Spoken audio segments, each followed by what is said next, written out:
Getting some holiday shopping done this weekend? Pick up some touchdowns. They're on sale at DraftKings Sportsbook, an official sportsbook partner of the NFL. What else would you expect from the number one place to bet touchdowns? DraftKings has doorbuster profit boosts and bet one, get one promotions on all types of touchdown bets. The Commanders are turning back into the Washington football team these last few weeks, but you know we're still locked in on all the Jaden Daniels player props. So be sure to check DraftKings Sportsbook app all weekend for flash deals that will have you dancing in the end zone. Grab some TDs with DraftKings Sportsbook. They're on sale from Thanksgiving through Cyber Monday. Download the DraftKings Sportsbook app and use code Jenkins to opt in. That's code Jenkins, only on DraftKings. The crown is yours.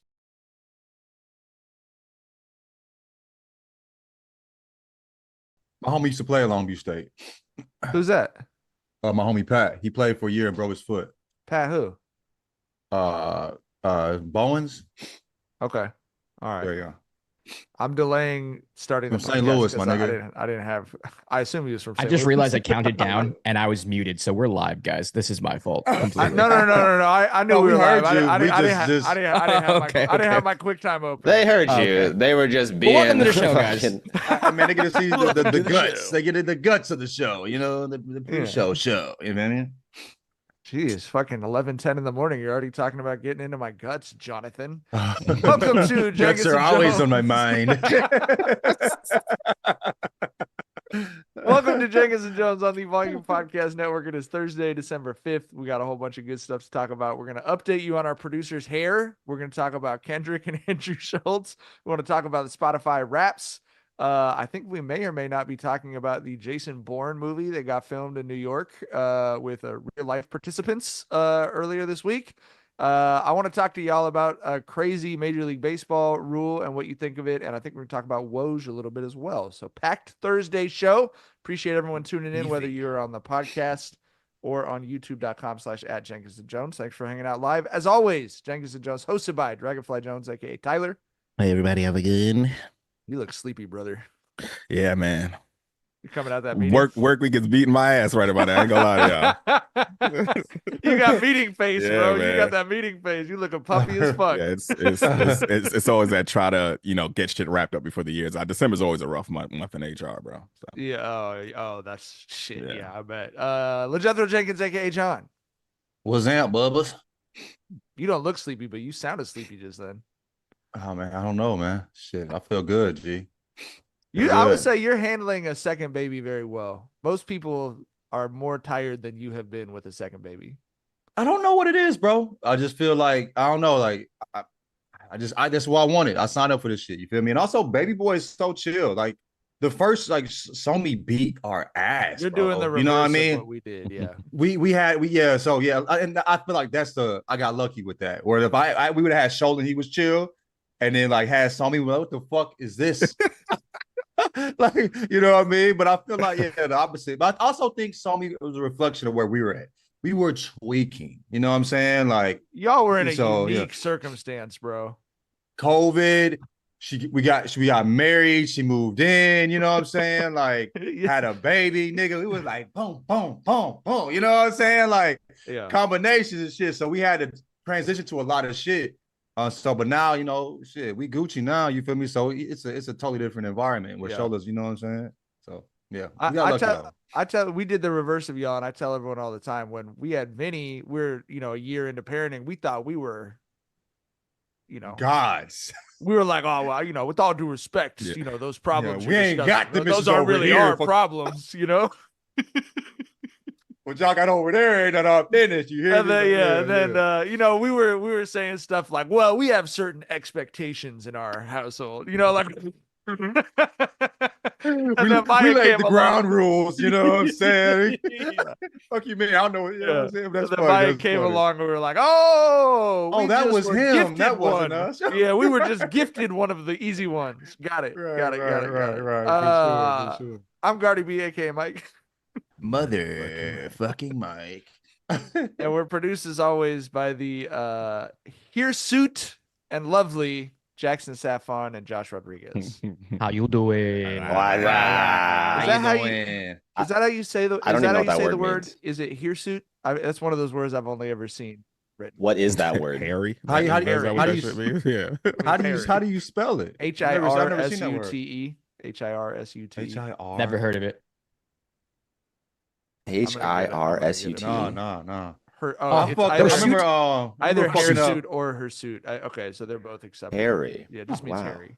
I remember saying apropos. I'm a I said hirsute like, gentleman. pros pro. A pro. A pro. Like, because I'd only seen it written. I didn't really like, you know what I'm right. saying? There's a couple of words like that. I was like, Yeah, I'd read it a lot, but I never heard it. Assassinate. You said, Assassinate. That's crazy, though. That's crazy. hilarious. It's I hilarious. still sound out restaurant when I read it. Like when I'm Rest out talking about to wrong. spell it. Rest Rest out you rant. rant. Rest You know out what I'm rant, saying? Yeah. Rest you you rant. That's every time. I make fun of West Char all Wall. the time. She's valedictorian, UCLA, magna cum, whatever the fuck, but like she's never spelled restaurant once without counting on her fingers ever in her life. You know what I mean? There's also an opposite of this that I saw online the other day where someone was saying, like, oh, it dawned on me, DAWNED, dawned on me. They said DON, dawned on me. Dawned. Yo, that's crazy. There's a name that's for cool. those. Go ahead. I think it's like eggcorns or spoonerisms or something. There's a name for that, for like backwards engineering Yeah. the word. And there's Twitter is like a gold mine for that. What was we just had one we were talking about that John sent. It was vanilla abstract. Someone said they were talking about cooking. They said you got to put the vanilla abstract in there. Vanilla abstract. The thought of vanilla. That's in there. funny. Connotation of vanilla needs to be The added. idea of vanilla. Yeah.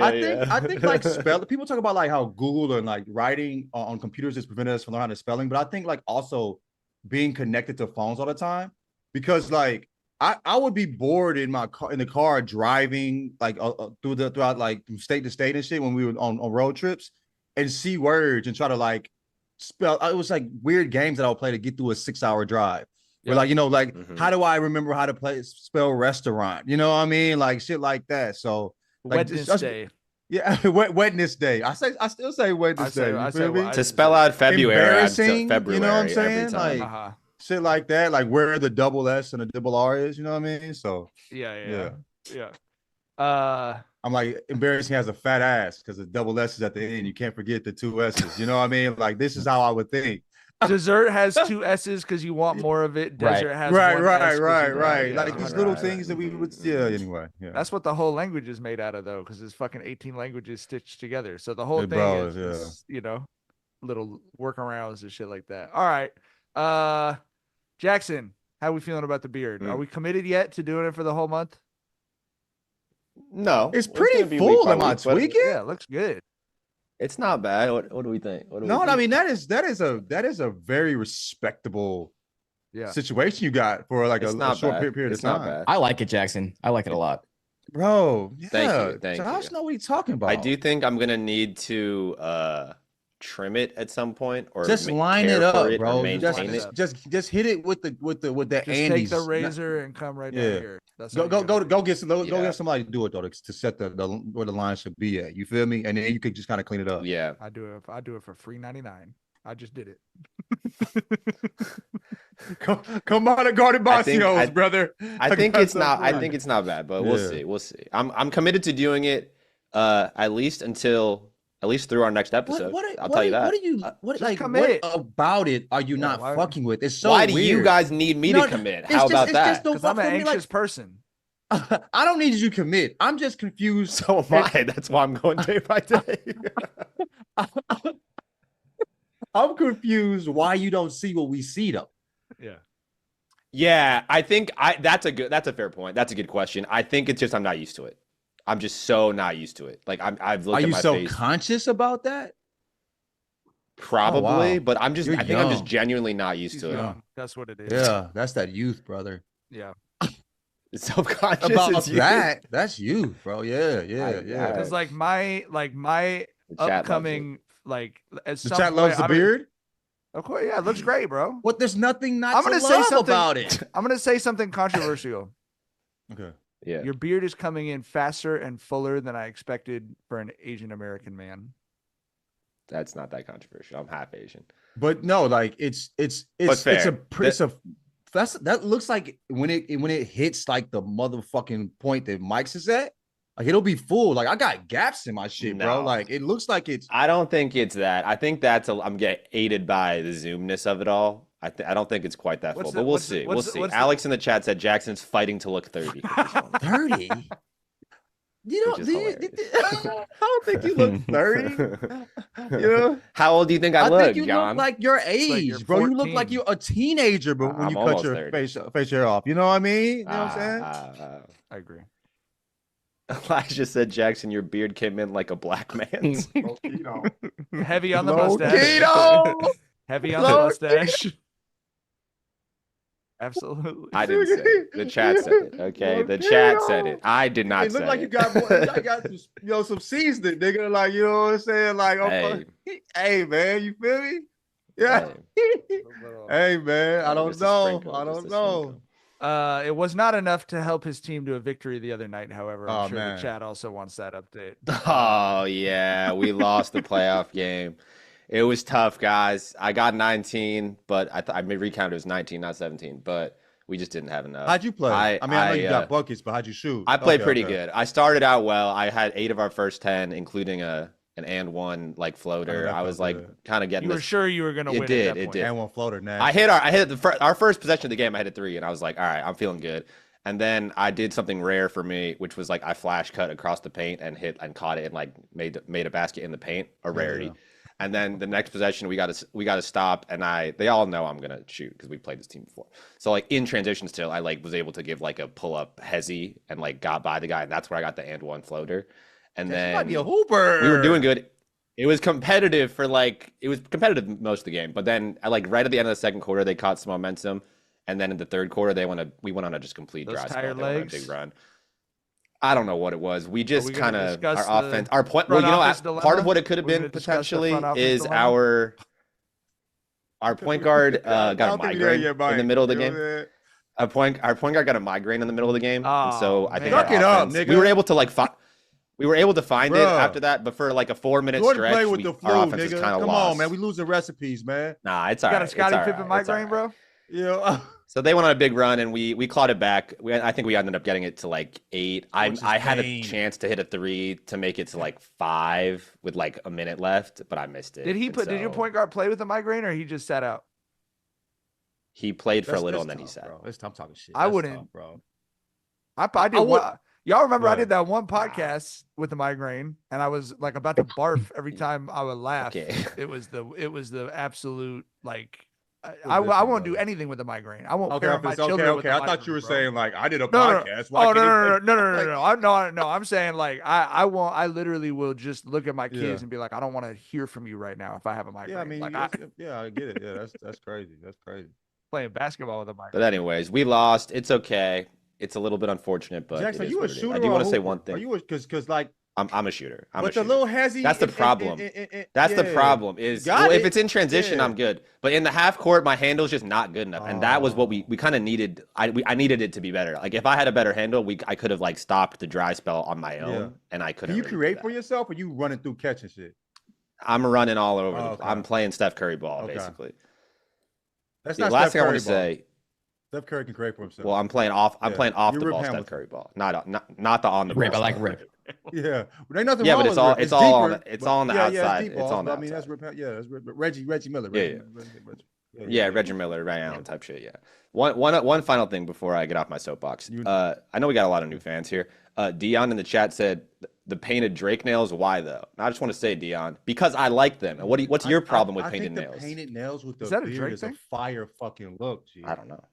I was doing it before Drake did it. First of all, yeah, but I think like those things are tight. Like I think that's a dope little, you know what I'm saying, a man beard and painted nails. Like you know what I'm saying? We can have a healthy conversation. I like scoring on people with painted nails. You think you look down on me too bad. I'm scoring on you anyway. Dropping 19 with painted nails. Jared McCain, man.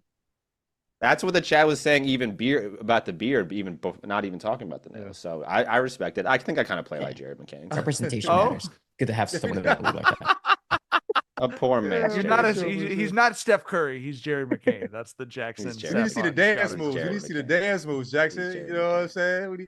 I don't got I fuck with Jerry McCain's TikTok videos, bro. I'm not mad at it, bro. When you that nigga in high school, you feel me? You can do what you want to do, bro. That whole franchise is in disarray, at a crossroads, wondering where they're going. And that man is in the locker room having the time of his life dancing to Rich Baby Daddy. I love it. He's looking like rookie of the year. He's doing his thing. He's gonna be all right. He's having a blast, and good for him, bro. Because that shit that the Sixers have going on ain't got shit to do with him. That shit was a mess that was waiting to happen before he got there. So, did you see he put against Kyle Lowry's wishes? He put Kyle Lowry in one of his TikToks. Someone quote tweeted and said, "This is gonna be in a documentary about Kyle Lowry 5 years from now. Is the moment he knew it was time for him to retire." Facts. He couldn't avoid TikTok, man. You know, that's a different game. That's a different game that he came into. You know what I mean? Yeah, he's gonna be in the documentary. You know, these young cats come in, they care more about social media, and they'll cut to that TikTok. Like that makes me feel so old because I remember Kyle Lowry at Villanova. You know what I'm saying? I remember, you know what I mean? I remember that Kyle. You know what I mean? Like we talking about how he's like the wily vet. That's anyway crazy, dude. Last thing from the chat about this, and we can move on, is Rishi, friend of the long time chat guy. We love Rishi. So he's not actually throwing shade, but he said Jackson was too busy doing TikTok dances instead of tying up the game. Jackson was over there trying to get his beard lined up. right. Too busy. It's all good. All right. Shall we talk about rapping podcasters?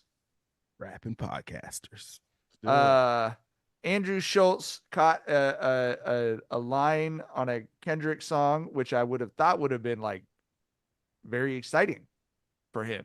You know, I would have thought that would have been like he would have been selling T-shirts or something with that line on there, and instead he sort of lost his mind a little bit in a way that reminds me of when South Park made a Kanye joke and Kanye flipped out for like 6 fucking months over it. Andrew Schulz has run the playbook of, well, rappers aren't good to women. And also then did like a 3-minute thing about how if he was trapped in a jail cell with Kendrick, he could force him to have sex with him. So I don't really understand why this is happening or what. I don't know Andrew Schultz's like fan base. I followed him on Twitter because it was a video of like him and his dad at Madison Square Garden a while back that I thought was like very sweet, but that's literally all I've known about him. And now for some reason he is a part of the Kendrick Drake saga. Tyler, what give me a opinion I can just take and have about Andrew Schulz. I would say first and foremost, motherfuck Andrew Schulz. I never liked the guy. I think we need to start there. But you know, it's like you said, I want to say that I was very disappointed with how split a lot of the opinions were on this. And so many of the opinions were split because there was folks who were team Drake and were like, oh, Kendrick's, yeah, he got his licks in on Kendrick. And bro, some shit is bigger than rap. Like, you know, especially if you're a black person, you know what I mean? Some shit is bigger than rap, bro. And for Andrew Schulz to run that tired ass, like I said, it was a play out of the what about black on black crime playbook. That's all it was, bro. Because the fact is this: all women of all races get disrespected by men of their race, right? Misogyny is a constant that exists in all races. And the whole defense of why should I respect them if their own men don't respect them? That's a tired excuse that reveals who Schulz really is. Because, bro, like I have never examined the dynamic between Latino men and Latino women or Asian men and Asian women and try to find some type of validation that gives me license to disrespect their women. I don't give a fuck about what their dynamic is within their race. I'm not going to disrespect them for any fucking reason, right? And that approach is only taken by non-black people to validate the feelings that they already have about looking down on black people, right? That's the type of excuse that validates when they want to step on black people for whatever reason. And you know, it's coming from someone who never thought highly of black women or black people to begin with. And that's the only validation that's the only reason he ran with that excuse. Because I promise you, bro, we can have this discussion. I think it is a very valid discussion to point out that, yes, Kendrick was very hypocritical during that beef with the angle he took against Drake, and he was buddying around with abusers like Kodak Black and Dr. Dre. Very valid discussion to have there. But if you think for a motherfucking second that Andrew Schulz said, oh, Kendrick had Kodak Black on Mr. Morale, I get to disrespect black women with my jokes now. If you think that's the route that motherfucker took, no, that's not how it worked. He cracks disrespectful jokes on black women because he doesn't think highly of black women or black people. And it's that fucking simple. And like I said, bro, some shit is bigger than rap. You know what I mean? Regardless of how you feel about Kendrick, regardless of if you're on Team Drake or whatever, when a motherfucker like that tries to use that as an excuse to disrespect black people, we got to draw the line somewhere, dog. That's all I'm saying. He's using niggas as an excuse to disrespect niggas. You know what I'm saying? Like, that's crazy to me. And then the dude sitting in there with him when he's doing it, just like when are we, like, I don't know how we sit by and support some shit like that. You know what I mean? Like, I just think that's disgusting. But you said it all, bro. Like, I don't have to say shit, but that's just for me, like, watching that. I'm looking at this nigga like, are you going to let them just say this shit? You feel me? Like, what? Like, bro, like, he's talking about you. You feel me? Like, this ain't your homie. Like, something like, I don't know what the check's looking like or whatever, but it's bigger than that too, nigga. Like, bro, like we talked about, I said before, you have your nuts. You got to keep them. Are you looking yourself in the mirror and feeling good? I don't know how you sitting there in these moments and in support of this shit, you know what I'm saying? And being able to look at yourself in the mirror. You know what I mean? I just think it's crazy, G. But yeah, I mean, black, white, green, purple, you don't respect black women, fuck you. Period. It's big fuck you. You know what I'm saying? So that's where I'm standing with that shit. You know what I'm saying? And for him to sit there and for niggas to support that shit, that's whole shit. Bottom line, nigga. And I got no respect for that type of shit. Period, bro. What for the bigger context, I guess, Tyler, what do you know what Kendrick was referencing with the, you know, letting a podcaster, like, because I didn't even know that line was about Andrew Schulz. You know, I mean, I assumed it was about somebody, but I saw people on Twitter saying it was about Andrew Schulz. I assume that that's the case. But what like, do you know what he's referencing in the first place? Like, what is that part of his like act? He like makes fun of black women, or I literally don't know anything about this dude. Andrew Schulz is a dude who has collaborated with a lot of black folks, right? Like he was Charlemagne's right hand man. That's kind of how he got into the game. And there was a clip that surfaced like just a few weeks ago. If y'all remember the two British dudes, the two British black guys who were a big deal before, and then they said Atlanta women were ugly, and then hell rained down on them. If y'all remember those guys, but he was on a pod with them and talking to them about if they date black women or white women, and he said that. He said, "Oh, you got a beard. I know you date black women, and that's cushion for when they hit you." Like, first of all, the shit isn't funny, and like I said, the jokes that Andrew Schulz cracks on black women come from a place of disrespect. Like, bro, like I can fucking intellectualize like I just did on why his humor is quote unquote problematic, but the fact of the matter is this: the motherfucker never passed the vibes test. You know what I'm saying? And we know black people. You know, when white people joke on us, we know when those jokes are coming from a place of love, a good-spirited place, and when they're coming from a place of veiled racism. And Andrew Schultz's jokes about black people have always felt like they're coming from a place of veiled racism to me, bro. That joke is not from a place of experience. You have not experienced black women. I mean, for me, black women are epitome of love, nigga. You know what I'm saying? Like, that's, you know, so the fact that you would say that, like, what are your experience? You have not experienced black women. You feel me? So that's what you just saying this from what? You know, shit you think, which that's, like you said, it comes from a place of racism. You know what I mean? So that's bullshit. I think like that's, yeah. So, I mean, a nigga that's talking about shit from a lack of experience, from outside the culture, we don't want that. You know what I'm saying? That's the issue we have with Drake. You know what I'm saying? You are of that same, you know what I'm saying, ilk. You know what I mean? Fuck that shit. All right. Well said. Spotify Wraps are out. We've been, thank you so much to all the listeners who've been sending us. It's a trip for me every year when people, you know, send us those screenshots of how much time they spent with us. So thank you, first of all, to everyone who sent us those. Some of y'all are crazy. Some of y'all spent more time with us than I spent with us. I don't know. Be like, do we pod that much? Damn, nigga. Bro, this how much time I'm spending away from my family. That's crazy.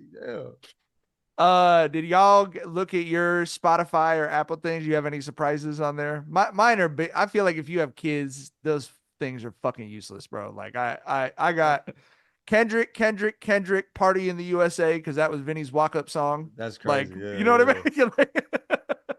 So I feel like I don't really ever learn anything about myself in there, but do y'all have anything that surprised you on your raps? Well, let me pull up my my motherfucking Apple. I'm an Apple guy. I'm an Apple guy I'm too. Apple That's why I use them both. So what's interesting to me is like, what do you had to explain that? I mean, playlists are way better on Spotify. So you like go playlists are way better. So what do you use Apple for? I use Apple for like albums. Okay. You know what I'm saying? So I'm listening to an album, I go to Apple. But if I'm listening to like I want to listen like my number one artist is on Spotify was D'Angelo. My number one artist on Apple was No Worries. You know what I'm saying? Like I think like the fourth listen to song was like a opera song. You know what I'm saying? On Spotify, you know what I'm saying? So like, and then like the fourth listen to the fifth artist was Kendrick Lamar, but the fifth album was like Charlotte Day Wilson. You know what I'm saying? So like that album crazy too, bro. You feel me? Jackson know what time it is. Yeah. I don't know that album, but I love her. She's featured on a bunch of songs that I really like. Cyan Blue. That shit is crazy. But yeah, like Larry June is like the second album. So like, yeah, it's just, and then Schoolboy Q. You think I'm from the West Coast too, basically. West Coast going crazy. This, like with crazy last year. But yeah, yeah, it's just like I'm like two different people on the different apps.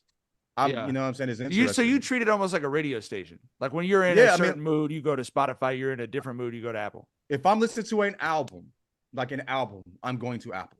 You know what I mean? Like that's where I have all. But if I want, why is that? Because I think Tyler had a funny ass tweet when they talked about the suggestions and shit. Like because you listen to rap, it'll give you Big Sean. You know what I'm saying, on Apple and shit. Right. But it goes off like the suggestions that are given on Spotify are really literally based upon your taste, not just the genre. Right. You know what I'm saying? It's a much better algorithm. So like I'll use those like suggested joints. I guess my question is, I agree with you that Spotify's suggestions and playlists are better. So why not just use Spotify for albums as well? Why make the distinction? Always Apple. So maybe I will eventually, but like over like it's been like that for like 5 years. So I just think that's how I'm gonna I'm gonna have a foot in both. Yeah. You know what I'm saying? In both. And then Tyler, Apple Music is the only Apple thing he uses. Yeah, I'm not an anti-Apple guy. You know, if Apple has the best shit, I'll ride with it. Like, you know what I'm saying? Like one of my most prized possessions is my motherfucking 180 gig iPod. You know what I mean? So, yeah. But yeah, I think where Apple wins out is it has the most user-friendly interface for when you're driving and only have a second and a half to look away at your phone. Yep. I think that's where Apple wins out a lot there too. Spotify's interface is not very, play a song. You got to search to find what you want, basically. You know what I'm saying? Like, yeah. So shit. I'm looking at my Apple rap. My top artist: number 1, Kendrick; number 2, Schoolboy; number 3, Vince Staples; number 4, West Side Gun; and number 5 is Mavi. I've talked about Mavi's. I love that kid, man. I think he's like 23, 24, real young. I remember you. Yeah. A kid from Charlotte who went to Howard University and studied fucking neuroscience and made like one of my favorite albums ever, Let the Sun Talk, while he was a neuroscience student at Howard. This year he dropped a new album, and it's the name of that shit is Shadowbox, and one of my favorite songs of the year. Please peep Too Much to Zell, because that's like my number 5 most played song this year. And the pocket that he's in on that motherfucker is just it's top notch rapping. Mavi, spell it Mavi. So for anyone who's not hip, check him out. Okay, for sure. Like my 4th listen to album on Spotify is the Polyphonic Music Library. I know, but like I said, I'm like you on Apple, totally because when I'm writing, I listen to jazz or classical music. For sure. So when I get the wrapped or Apple calls it the replay or whatever, I just look at it. I'm like, I wrote a lot of shit this year, I guess. Like, oh, I got a lot of Charlie Parker and Sonny Rollins on my, haven't released new music in however many fucking years. I'm looking at my top songs, and Not Like Us is number 1. Thank God for Me by Schoolboy is number 2. That's just a fucking heater. Yeah. The Never remix on No Worries featuring Charlie Wilson, my shit right there. Fisher, Cash Cobain is my number 4 song. I was in love with that song. That's fire. Cash Cobain had a hell of a year, man. I really like that kid, bro. He has such a distinct sound, man. And number 5 was the track I mentioned with Mobby, Too Much to Zell. So shit, I played Sonny Miles is number 2 for most played song. When You Need, Cleaning My Spot, Larry June, the Interlude. I played that song so many I played it times. a trillion times. Kiss and Tell by Charlotte Day Wilson, Net Worth, Tommy Richmond, you know what I'm saying? Then there's like Fisher was number 6. Yeah, then like there's I like Tommy Richmond, but his presence on mine is Vinny's. That was where it was like, okay, you're just gonna have your own Apple Music account. This is all fucking. Like, what's funny is, sir, the Chasing Summers has been in my top 10 since it dropped. Like that album, like I still have moments, particularly in the summer, where I'm gonna play that album for 2 fucking weeks. You know what I'm saying? Where like nothing is going to. I do that with Aquemini too. Like I have like a moment. I just want to hear Aquemini. I just can't listen to. There's gonna be a moment every year where I just can't listen to anything else. So. The chat has maybe the best idea they've ever had, and the chat has a lot of good ideas. The chat suggested or is asking for us to make a Jenkins and Jones playlist, a collective Jenkins and Jones playlist, because we always recommend music. And sometimes people forget or don't know how to don't know the spelling of the artist or whatever. Someone was doing that, making a playlist. Was it on Spotify? Someone was doing that with the music, because when before this show had a contract, John basically would just put up and coming music. And what's funny about it is you were really on some like, you know, some 1950s DJ who put the Beatles on type shit. Like, like John had Old Town Road on like 2 months before that blew up. He had Meg the Stallion's like freestyle shit before she blew up. Meg the Stallion, like that. So there are a ton of people who are super famous now. That was he blew that. You know, he was like a year before, baby. He got himself kicked out of the Hall of Fame of John Music recommendations. He blew that, though. Yeah. Yeah. But it was a lot. And so there was someone who was actually keeping a Spotify playlist of John's music selections I wasn't on Spotify, but that was super, super, super helpful. So, yeah, but we should get something like that going. We was fucking with Larry June in like 2015. Yeah. You feel me? Like, you know, then we was Trap Larry June. You feel me? We talking about like Glock 40 shit before he was on his, you know what I'm saying, expensive furniture rap. You know what I mean? Like, before he was on the stuffed leather armrest. Yeah. Before he, like, you know, imported couches, you know what I mean? Before he got to that type shit. You feel me? I like that idea. That's a really good idea. Spotify has been a little extreme, in my opinion, of describing people. I have a friend who we always been joking with him that he's a lesbian forever because he listens to like Phoebe Bridgers is his like favorite musician of all time. But that's like he just listens to like women driven pop. That's like his thing. Yeah. It's like same too. But this is what Spotify said about him. They said it was his Pink Pilates Princess Strut Pop season. Oh, right, man. I got the same one, baby. I got the same one, baby. I think that was May for me. I think that was May. I got a West Coast grandma. Did y'all see that? Like West Coast. Oh, coastal grandma. I saw someone. I think Zach posted about that. Or no, another friend of mine. That's crazy. Yeah, that's he said. Every year Spotify gets a little less subtle in the way it calls me gay. That's what he said. Yeah, that was making the rounds. Okay. All right. I want to tell you all about that. I'm excited because I have a feeling that you guys maybe have not heard about this. Have you heard the phrase the golden at bat rule? No, what the hell is that? No, I never heard of that shit. This is something story. The Major League Baseball commissioner is talking about implementing in either the upcoming season or an upcoming season. The golden at bat would be something that either team could deploy once a game that would allow you to send up whoever you wanted to bat for one at bat. Oh, they turning this motherfucker into a video game, brother. That's crazy. Wait, but did you see the Meadowlark Media Dan Le Batard side of the story? No, yeah, he basically stole the idea from Dan. Stu Gotts suggested this idea to the MLB commissioner and he said, a couple years ago. You're wasting my time. No. And both Dan was like, Stu, shut up, basically.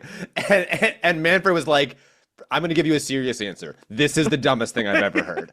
And then 2 years later, just 2 stealing years, the idea though. And the name. But it's like just because 2 he years, called so it it's like not he called it like the magic at bat, and it was a total copying off your homework in middle school. He called it the magic at bat, and they're now calling it the golden at bat. But it's not like society or the game has changed a lot. You know what I'm saying? Like so much in 2 years. Right. Like, you feel me? So, but also, I don't think Dan will ever get Stu to shut up again. Like, you feel me? I would like, nigga, do you know what I did? You know what I'm saying? Like, good for him. Good for him. G. He can hold that over his head forever. This is the dumbest idea ever. And like, they actually are using it. Like, bro. Bro, they better call that the Stugatze bat, bro. They better call that shit. It was some extreme, like, think about the sanctity of the game, you dumb radio man. Like, that was the energy that Manfred was giving him, and now they're. But how do y'all feel about it? You think that's overly gimmicky, or do you think that would be exciting? I think that's cool as hell, but I'm not a baseball purist. You know, the whole thing about baseball is you always have to think, okay, what are the purists? Are the purists going to be fine with this, or is this going to be disrespecting the motherfuckers from 1918 in their eyes, right? Like that's basically what all this shit comes down to with baseball. And I can see like purists not liking it because the fact of the matter is this, right? Like, say that you use your golden at bat when the bases are loaded, right? Like, a certain star player is going to get different pitches, you know, in that situation than he would, you know, in other circumstances, right? And if you're getting, you know, pitches where they're trying to strike you out and you go yard with that shit, like, there is probably a point to be made that golden at bat can juice your stats a bit. You know what I mean? Yeah. So, yeah. So, sure. I mean, you're gonna get up more at bats than others. I mean, it's per game, right? Yeah. So like the best player might get a extra bat per game. You know what I'm saying? Like extra at bat per game. That's crazy. But I feel like, how does that affect the opposing teams? Like how they're gonna use their pitchers. You know what I'm saying? Enormously. You know what I mean? Like, you know, like if you got, you know, you got pitchers, you know, if a chunk of the lineup are righties and you send a lefty and that's a fucking dog, do you have to get a whole new pitcher in for this situation? And then, you know, like, I think that's, I think it's interesting. I don't necessarily like it though. Because you're at heart, there's a part of you that's a baseball purist. Yeah. I don't necessarily like, I mean, like, I think, you know, like, I don't watch it anymore, but I loved it growing up. And I think I do see the beauty in the game. You know what I'm saying? I just don't necessarily like it. I don't. Yeah. I'm first of all, I think to Tyler's point, one thing you have to say that I respect about baseball is they are moving away from what the purists want. I mean, they are like, they instituted the designated hitter in both leagues, which was like a big, like within the baseball community, that was like a fucking sin. You know what I mean? Yeah. And I do think they're realizing there's more people out there like me and Tyler who like sports, but don't fuck with, or didn't fuck with baseball heavily, than there are baseball purists, which was a shrinking like group of people. You know what I mean? Yeah. So I think what changed it, John, you said not much has changed in the last 2 years. I think what changed, and I don't have it, there's no reporting on this, but this is just my feeling, was the World Baseball Championship game between the USA and Japan that Japan won ended on an at bat where Shohei was pitching and Mike Trout was at the plate. It was the most poetic, like the Japanese superstar, the American superstar. And it was one of those moments that the guy versus the guy type shit. Yes. They want more of that. Yeah. And like that game was for me. Don't strike out pitchers at the end of the game. It's like, that's not what we're, you know what I mean? So, but it was one of those moments that for me, that was like one of the first times I would have said, oh, I think baseball is cooler than me just liking the Dodgers or whatever. It was a dope moment. And so for sure, bro, like bottom of the ninth, 2 outs for the Yankees and fucking who did y'all have? Who was up, Josh?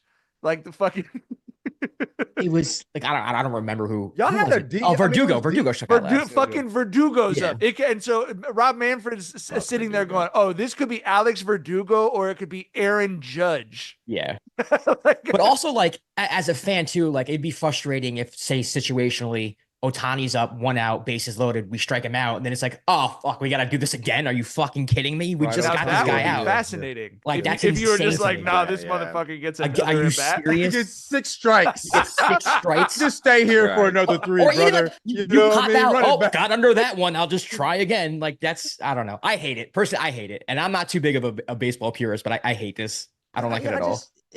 I don't know. It just feels.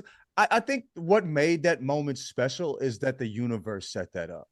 It's not as special if it happens every night. You know what I mean? Is that fascinating again? But that's every a big, night?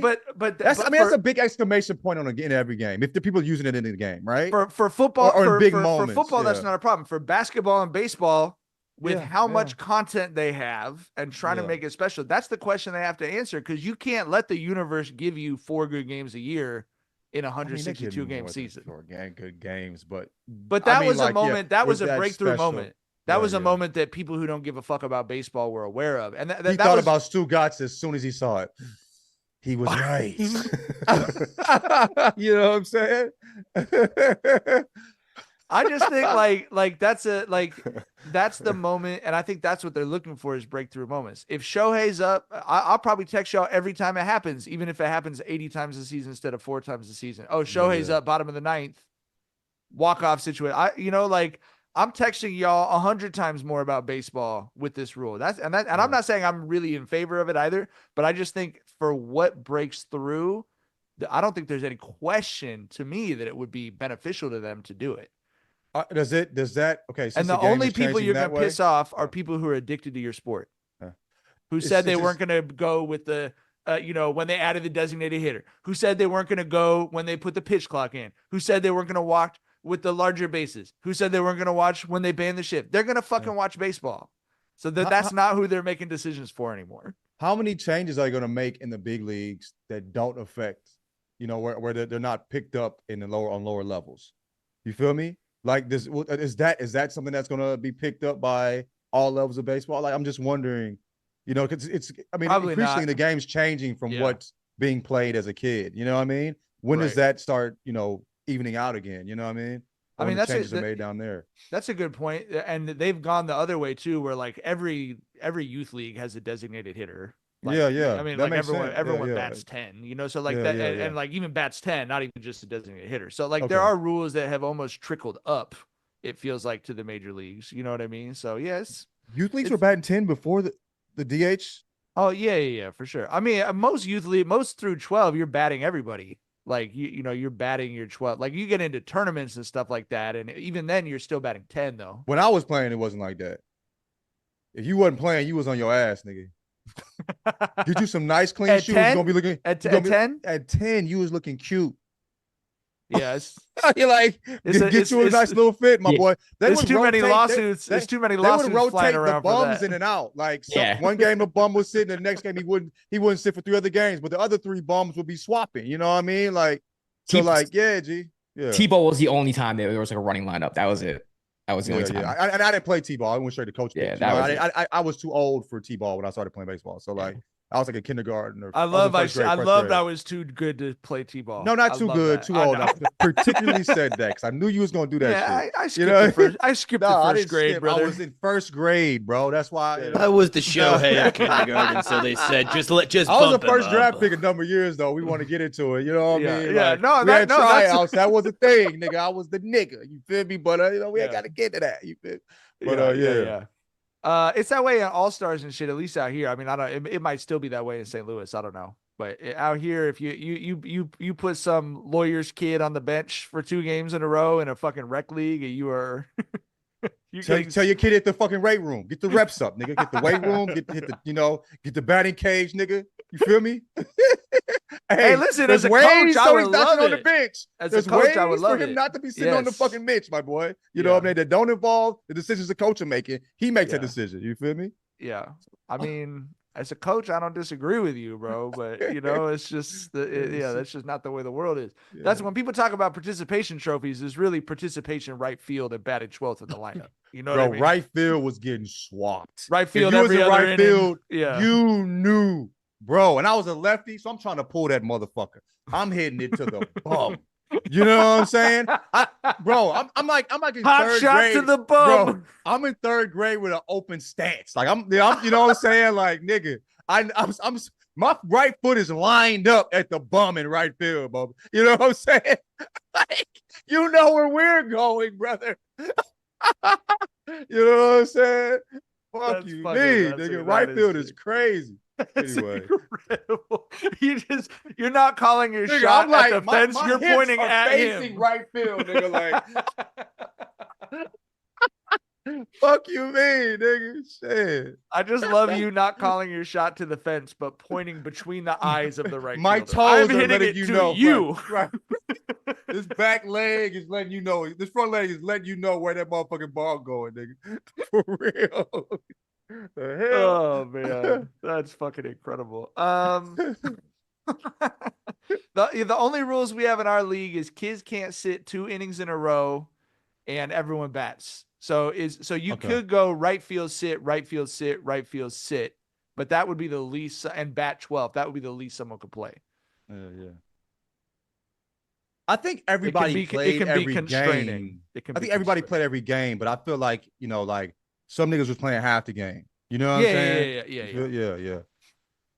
It's good. That's roughly accurate. But I thought you were saying people would literally be like, "Thanks for being on the team and practicing. You're not getting in the game." I mean, but the thing is, like, it's a 7-inning game in like elementary school, bro. We weren't playing 9 innings, playing 7 innings. Right. And you're sitting 3 of these motherfuckers? Yeah. Bro, go take a math class, dog. 2 months till summer. Counting it down. Bro, you're playing like how many? We had what, 18 games in regular season or some shit? Like, you're not getting a lot of reps. So anyway, my fucking Apple Watch thinks I was asking it when the summer solstice is. I don't know why. Sorry if anyone picked that audio up. Did y'all see the story that Chris Mannix posted about Woj today? Yes. Mm-hmm. I feel like I want to bring this up because this is a closely held belief of this show, that you should not absorb yourself in your work and that you should remember that you are more than a profit-making machine for some larger company. But among the reasons why Woj left ESPN was he had a health scare that prompted him to have a realization about like work-life balance. And it included, I just want to read this because I thought this was crazy. Wojnarowski took notice of how many associated with ESPN did not travel to Arkansas for a memorial for Chris Mortensen, a longtime NFL insider for the network who died from throat cancer. It made me remember that the job isn't everything, Wojnarowski told SI. In the end, it's just going to be your family and close friend. And it's also like nobody gives a shit. Nobody remembers breaking stories in the end. It's just vapor. Big respect. I love it. That's a bar. Yes. That pen still got some fire in it, dog. That pen's still working. Woj is someone who, after his retirement from ESPN, I've just gained a lot of respect from him. Because we discussed before, when he retired, we saw so much outpouring from so many of his coworkers talking about just all the nice things he did, with her, like with him, like Katie Nolan had that story of when she went on her first date with her now husband, how she was talking to Woj about how nervous she was about it and how he gave her advice about just be cool, y'all have a good time, blah blah. And then he came and checked on her the next morning to see how it went, and Katie Nolan wound up marrying the dude, you know what I mean? And she was like, just stories like that. And I think, and Woj also mentioned that he was diagnosed with prostate cancer too. Yeah. He said, that was kind of a big part of it. He said the cancer is, I think the words he used are limited in scope and it was a good prognosis. It won't, he said it won't require surgery or any like extensive treatment, and it's probably, he's probably gonna beat it, and thank God. And yeah, man, I mean, it's kind of, it's surprising that someone who is, you can tell, was just so invested in his work, just had a moment of clarity where he was like, yo, this shit ain't worth it, bro.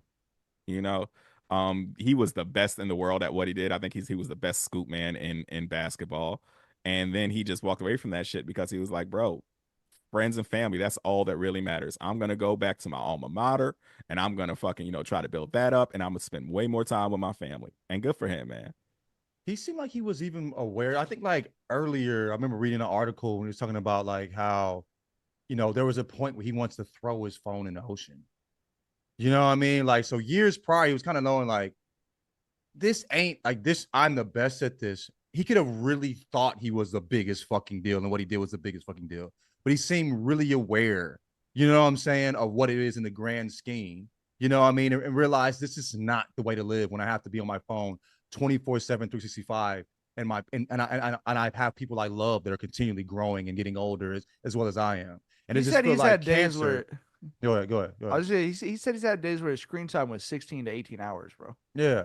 And so so he was on his phone and he slept. That's basically it. You know what I mean? So it seemed like, that prognosis basically, you know what I'm saying, made how he already felt more of a reality. He was like, yo, it's time to make the decision. But that man turned out what, 20 M's? Like some crazy amount. But yeah, I've gained a lot of respect. I mean, that shit is bars, bro. That shit is bars. It's a dude that like easily could have been, he always wanted to be a writer. You know what I'm saying? He always wanted to be in sports. And what he's created is I know that lane is his lane. You know what I'm saying? Right. And he's just like, yo, it's just not worth it. But there's this tweet that I always love that a shorty said, I think the youth really look at, life differently than we are. They're trying to create a totally different existence than the one that our parents, truly believed in, and we kind of just accepted. They're like, yo, fuck this shit. 9 to 5, living for a job is not the way. A career is not the way. But the tweet says, like, I don't dream of paid labor. There's no dream job. You know what I'm saying? And I'm like, that's a fucking bar. You know what I'm saying? Like, a job you like, love, cool.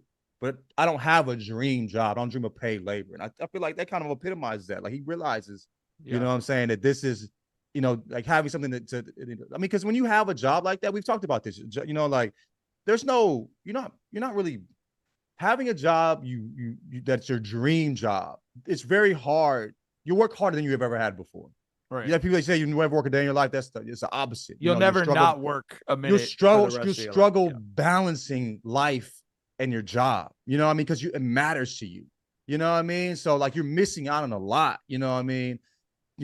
Like with this dream gig. So like it was give and take. And he kind of realized what he was giving up and it wasn't worth that. But yeah, I really respect it. I really, really, truly respect that, man. And like him talking about like, yo, these tweets and shit, it just goes into the vapor. That's the thing about being cracking on the platforms like social media is it comes and goes. There's no staying power to the things that we create now. You know what I'm saying? It's like the people that are all above you are saying, well, do it again. Do it again. Do it again. Right, back in the day, you had like, you produce long form things. You had weeks and months to make something crack. You know what I mean? Now it's like daily. This shit ain't healthy.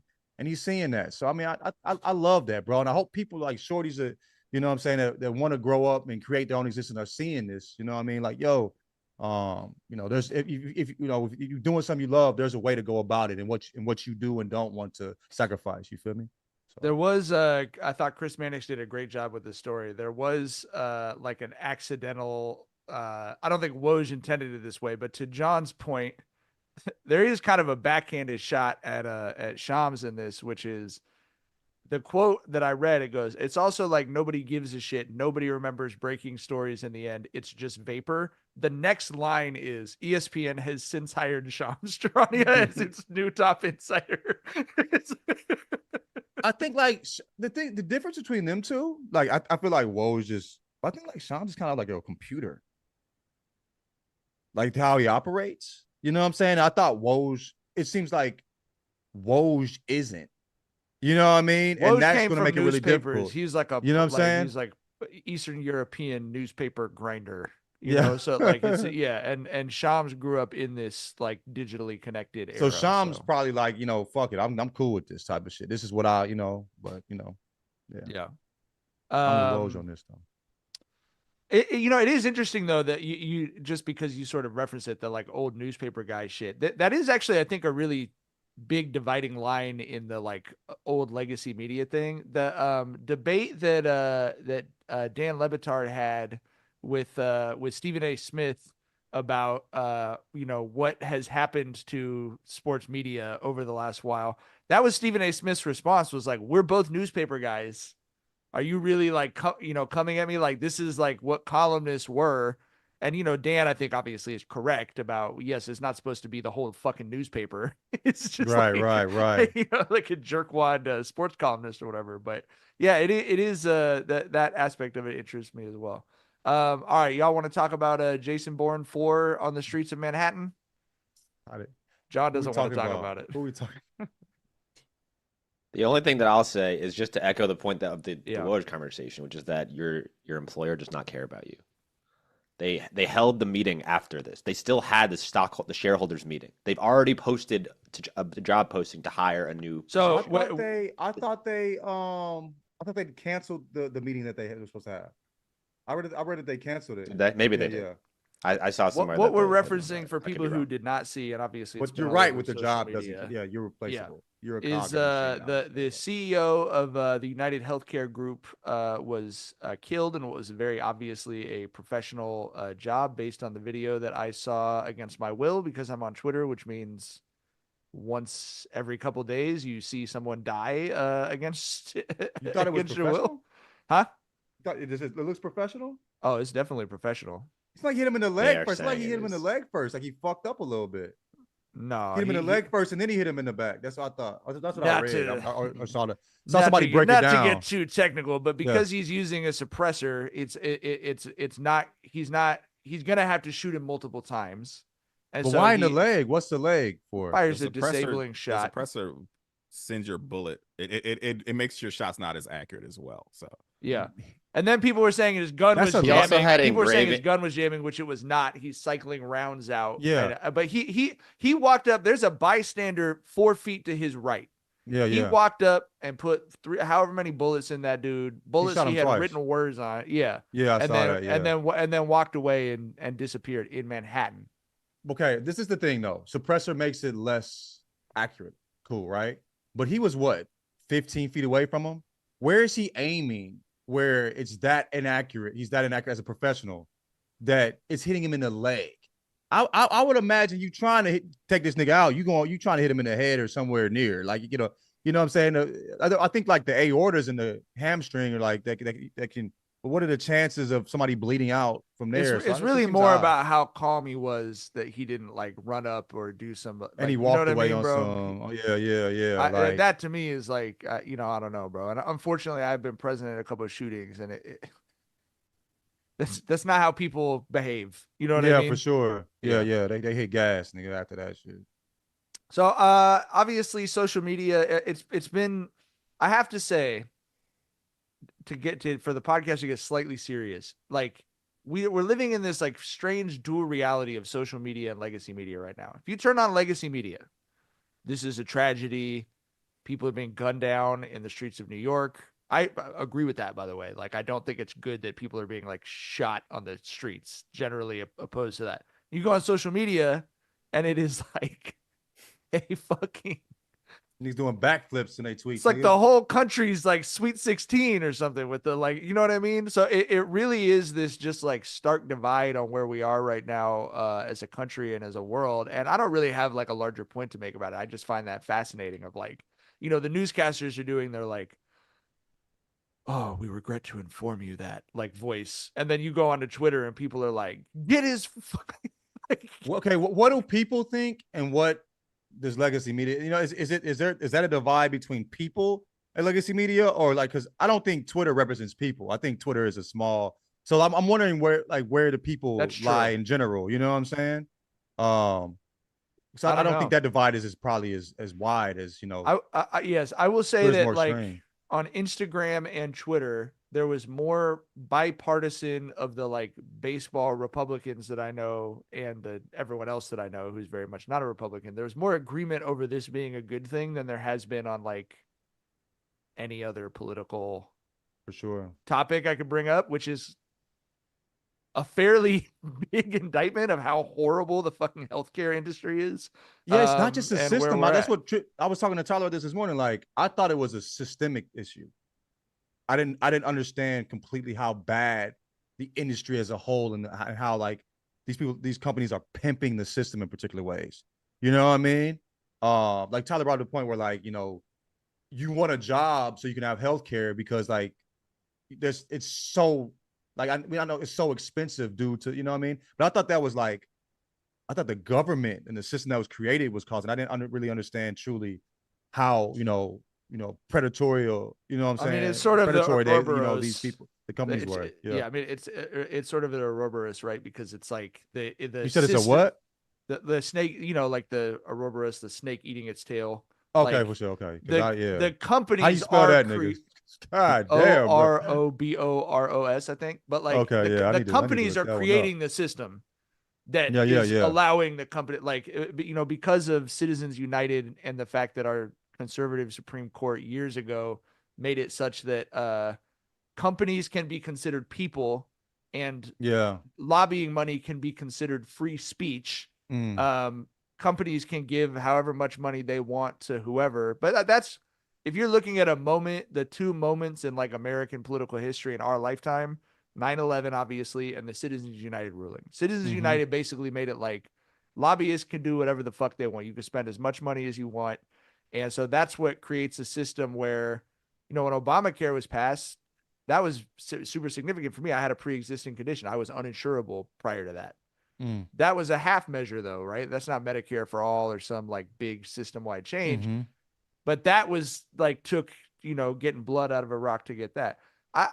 Here's my question. Maybe this is a more fertile topic for us to talk about. Doesn't it feel like we've reached a point with the ultra wealthy where there's like news reports about people creating private armies and shit? Doesn't it feel like it would be, even if they're bad people and they don't care about human beings, wouldn't it be cost effective for them to have 2% less, but have people not be starving and able to buy guns? That's the math I don't understand. Wouldn't it be safer for them if we all had a little bit more? That's the part of it that like I can't really add, because this shit, like that gun is everyone listening to this could afford that gun for sure. Yeah, I was what was interesting, I was seeing people talking about people like him should fear for their lives in this society, in the way it's set up now. And it was getting a lot of love. And I'm not going to say it, but right. You feel what I'm saying? Yeah. Like killing people is bad. For sure. But to be clear, people dying due to the person that is, you know what I'm saying, is also bad. And it's the old line. It's like, you kill one person, you're going to jail. You kill 100,000 people, and the stock price goes up. You know what I mean? Like so those people, you know what I'm saying? Like, there should be repercussions. And what are those repercussions if the system is not holding them accountable? You know what I mean? So I think a recurring theme that we were seeing was a lot of people were like taking joy in it. Like, this is for all the people who you have fucked over when denying claims, and, all the death that, your company has wrought on people. And, if that's the angle that you want to run with, so be it. I'm not at all going to defend healthcare. Healthcare is a fucking sham, but there's a part of me that also thinks this is rich people shit. Like, if you have enough, if you have enough money to put a hired hitman out on a CEO, like, I'm thinking that's some rich people shit. And then once we got the news that he was under investigation by the DOJ for insider trading, I was like, yeah. Insider trading with other CEOs. Yeah. So I mean, a lot of people want this to be like, some John Q. Public shit, and I'm not thinking that's the angle, bro. Yeah. John Q. Public doesn't, like, because to the point about it being professional, this is a CEO who had been receiving threats, according to his wife. And this dude knew when he was not going to have any security with him and where he would be. So like that, speaking to how professional it feels like it is, right? And to Tyler's point, yes, there's a story. He's under DOJ investigation for insider trading with other high-level CEOs. So who do you think more likely reached out and touched this dude? Yeah, it's just greed. And the motherfucker was making 50 mil a year and still needed to get over on the stock market. Like, really, motherfuckers are just greedy, dog. Right. He made 50. I thought 50 mil like a year. 10. Damn, that's crazy. What a diet. And these companies are generating double-digit billions in profit. Like off of healthcare. Billions. Like off of, like in this industry. Like, that's not where, you know what I'm saying, like, you should be operating, you should be participating in predatory capitalism. You know what I'm saying? Or capitalism to that level. That's crazy. Like, that's not the place that the market shouldn't be deciding healthcare, my nigga. You know what I'm saying? Like, it's pretty. Hey, bro. And they just get to choose. Like the Anthem Blue Cross also, and like parallel to this, announced that they were going to stop or limit the amount of time that anesthesia is insured for surgeries. And they've since walked it back, the chat was saying, which is good news because of all the public outcry. But again, like, they just get to choose. Somebody posted there's no... But the thing about healthcare is the only reason anyone heard about that Anthem Blue Cross thing is because this dude got killed. Yep. It's 100 decisions a year 100%. that get made like that just strip 100%. away and erode. And, you know, look, we talked about it in the show, but, you know, my wife had breast cancer earlier this year. And if you've had any kind of chronic or serious health thing, like I've had 3 surgeries, my brother's about to have surgery on his back, you get inside of the fucking monster. My friend, I have a close friend, I won't say his name, I have a close friend who's like dealing with memory care and end of life care for his mom. It's a literally like a part-time job for him, just managing the insurance part of it. But in Long Beach, I think I could tell this story. We had a company our only Fortune 500 company in Long Beach that was based here was called Molina Healthcare. It was a family-started healthcare company. They operated hospitals and all this other stuff. And the founders of the company were ousted. They were a public company. They're ousted by their own shareholders, quote, for not maximizing shareholder profit. That's crazy. Because they stated that the mission of their company was to serve their patients, take care of their employees, and provide good value for the shareholders. And the shareholder said, no, you got that upside down, dog. Like, it's the shareholders, then it's the employees, because that's how money gets transferred into the shareholders, and then it's the patients. And they literally kicked, you don't feel bad for this family. They got quite a bit of money out of the deal when they got bought out, but they got kicked out of their own company for saying we care about patients. That was literally in the meeting, like in the minutes, like, oh, you're not maximizing shareholder profit enough. You're too focused on patients. I mean, the translation of that is you're not letting enough people die. Yes. So we can make more money. And charging them enough money in the process. Right. Exactly. Right. And that's the part where it's like a lot of these, I've said very clearly how I'm anti-capitalism on this podcast. And a lot of the industries, to John's point, like Amazon or whatever, they become $1 billion company. That's sort of a product of free market capitalism. I think it's still immoral, but like, it's just business or whatever. This is, people are dying because of this. It's not like, oh, they're making billions because they sold a bunch of fucking books. Like, people are dying. Here, like, it's in your city, they're dying. Right. Like, not like all on the time. other side of the planet. All the time. Right. I mean, where government should come in, bro. This is why, that's we what don't it's want big supposed government. to be. Yes. This where government should get That's the fuck involved, my nigga. Right. You know what I'm saying? And I just kind of want to share something personal too, just to add to this conversation. And I don't condone anything that happened, by the way, but like my brother died. My brother died of AIDS. And while he was dying in the hospital, we applied for some medication that could heal his ulcers and like reduce his pain. And he applied for it. He didn't have health insurance. He didn't have it to an employer.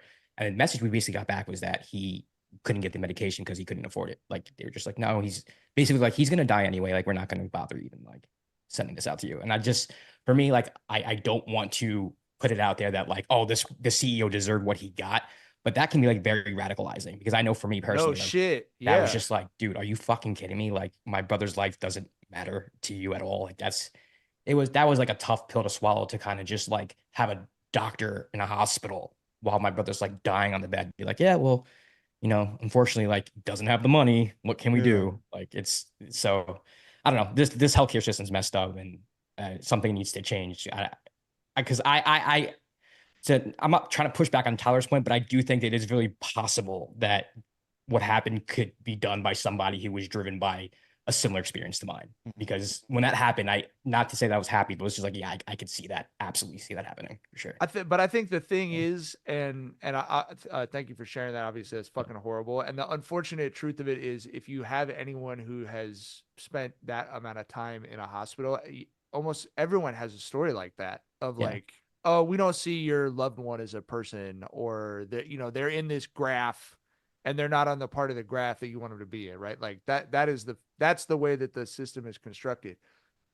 I think though, like, if you pull back, I always try and look at, there's some Taoist term for like fish noticing that they're swimming in water. I don't remember what it is, but like I always try and think of those things. Like, what are we in right now that we don't even realize we're in? And like the media that we consume, the movies that we watch are helping us to believe that this is like a feel-good revenge story. Like those are the narratives that we've all watched cross-culturally. Like if you watch black movies, if you watch white movies, you watch mob movies, you watch fucking samurai movies, like those are the stories that like we tell over and over again in America. And like, it just doesn't, like, look at the history of our lifetime, bro. Like it just doesn't, unfortunately, well, I shouldn't say unfortunately, but like things aren't usually connected to morals in reality. Like it's just shit happens, To me, it's like, if we're going to be capitalists, if we're a capitalist society, you've lost the plot when there's no humanity in healthcare. You feel me? Like, if they're like in all industries, whatever, if there's no humanity in healthcare, we've lost the fucking plot. What is it all for? If we're all dying? Right. What is it for if we're dying? If healthcare people that are providing healthcare aren't even if they want to, are not allowed to move from a place of humanity.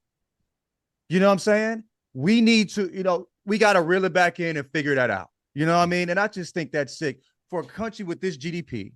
You know what I'm saying? With this economy, and motherfuckers are dying because they can't get health care or are like, like your brother, like not getting what they need to at least leave in a peaceful way.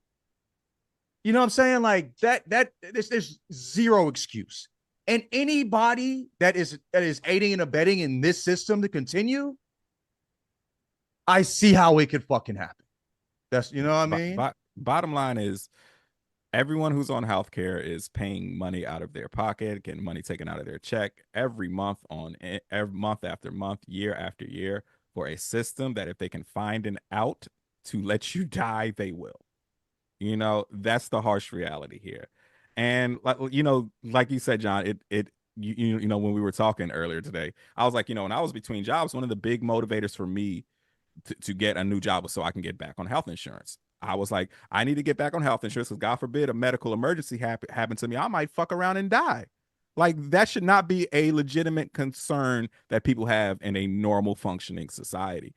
And something that got brought to light, after this assassination was the fact that UHC is being taken to court right now because there are allegations that they implemented an AI algorithm that to deny claims at a higher rate than their human claims reviewers were. They were leaving it up to algorithms to sentence people to death, like, because human beings weren't comfortable enough doing it. Yeah, the shit is just so cold and callous, bro. It's just, like I said, it's a system where we pump us working class folks pump all this money into it month after month, and if they can find an out to let us die, they will. The one thing, to go back to fuck Andrew Schulz, I don't even know if this is appropriate to say in this spot, but having navigated for myself, for my wife, for our children, for my brother, and for my dad, having negotiated the healthcare system with some fairly high level stuff, the only people reliably that we were ever able to count on in those situations to be human and to say, call this number, not the number they gave you, call this number, was black women. And that's throughout any industry. That's that's what I'm saying. Every industry. Bro, if you talking shit about black women, my nigga, is fuck you forever. Point blank. Forever. Standing on that shit. The fuck you talking about? All right. I knew we were going to end on like a more serious topic, so I saved a better note for us to end the podcast on, which is the chat was asking when we were doing Jackson's hair review. We did not do the hair reveal for Josh. Oh, and shit. So Run it! All right. See what happened. See what happened? No. See what happened. So I'm just gonna be straight up. I got the haircut. I'm gonna show it. I'm not like, I'm just stalling a little bit because I wanted to keep the curls. Like the whole point was like my hair got really curly and I wanted to keep the curls. You wanted the broccoli on top. Yeah, I went to a barber I never went to, just situations like I'm not around my barber. And I showed him the picture that I showed everybody. And when it got to the point where he did the fade, after he did that, he went to the top. And he's like, do you want me to trim off the top? He said trim. I thought trim was a little. It ended up being most of it. So I have a haircut that doesn't really show all the curls. Oh man, he hated on the curls. It's like a nigga when they cut your waves out your hair, bro. Yeah, pretty much. You know what I mean? I did not get the haircut. It's not bad. It still looks you know what I'm saying? Yeah. There, bro. Great thing. Yeah, for sure. Yeah. I also what you put in your hair for the joint? Like what type of texture? What is this? There's nothing right now. I have nothing. You know what I'm saying? What texture do you have? Because there's curl cream you could put in your shit. He doesn't know his texture. He doesn't know his letter and number combo. Oh, you don't know? But, okay. I have no idea. Okay. I always cut my hair short. Always. Talk to a black woman. No, but listen, this is I got a couple through Shar. Through Shar. Okay, boom. This is the advice that I have for Josh, because this is when Vinny's hair gets cut too short. And I told Josh we could pull curls out of his hair when it's that length. I'm gonna grab my shit too. It's a leave-in conditioner curler called Bedhead. I'm sure there's other products like it, but that's the one we use. And the most important thing that Shar taught me was not to use your palms, but to use your fingers. Because if you use your palms, you can flatten it down. If you use your fingers to work it through, you'll be surprised how curly your hair at that length could get. John uses a cream. We use the pumper because I'm an idiot. We use a little Shea Moisture joint. It's for kids, you know what I mean? But like, so it really gets the curls out, moisturizes the fuck out of her hair. You feel me? I get to comb her hair every morning, so I get to see the change. I love the baby girl hair. You know what I'm saying? But like, I get to see the change and shit like that. That's why I wanted a daughter, because I always wanted to be the one, so I wanted to braid and all that shit. Ryder doesn't trust me completely yet, but we getting there. I did it one time and she fucked with it. So yeah. I just comb every morning. I'm the person that she does the styles. I did Vinny and Maya's hair because I have the morning duty, so I did their hair every day for forever. Vinny's old enough now to do it himself, but I was joking with Josh. I said, "I'm so glad we get to participate with you on your ethnic hair journey." Oh wow, buddy! I'm excited. I'm ready. That's what Shar took my hand and was like, "We're gonna figure it out." Good, bro. I'm just not used to it. I'm not used to this hair. I've never had this haircut before, so I don't feel like myself. Welcome. You look. It looks good. I like it. You know what I'm saying? I'll take it. Yeah. You know how, like, when your hair is long as shit, or like, I know it accentuates your face, your features, your head shape. You know what I mean? So yeah. Congratulations, my boy. Hair? Thank you. The chat says Josh looks handsome. The chat says the barber did him a little dirty, but that it looks good still. Yeah. And that someone said he looks like Taika Waititi, which is funny. He does kind of. I can see that. The director? You do look like you could. You do look like you could be. You do look like you could be a little Polynesian right now, though. Actually, I get that. You're like right at the cross section of a lot of different non-white ethnicities right now, Josh. I'm like, according to Ancestry.com, I'm a whole bunch of things. So yeah. Love being a whole bunch of things. All right, that's all the time we got. We'll be back, I assume, on Sunday. We will get we'll get word out to y'all on all that soon, and we'll see y'all then. Bye. Bye.